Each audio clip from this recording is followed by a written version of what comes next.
something I learned recently, or something I just realized recently, was all my gifts, everything that God's given me, like, even your personality, or you know, your sense of humor, your just everything like good about you, everything that you like could potentially get prideful about, whether it's your athleticism, your strength, uh, your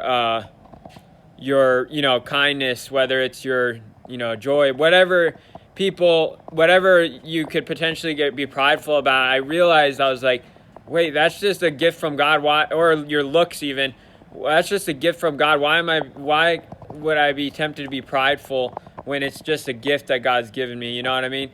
He could take it away just like that, and he can use anything or anyone to accomplish his purposes. But I'm humbled enough that he uses us. So thanks for watching. God bless. Have a great day.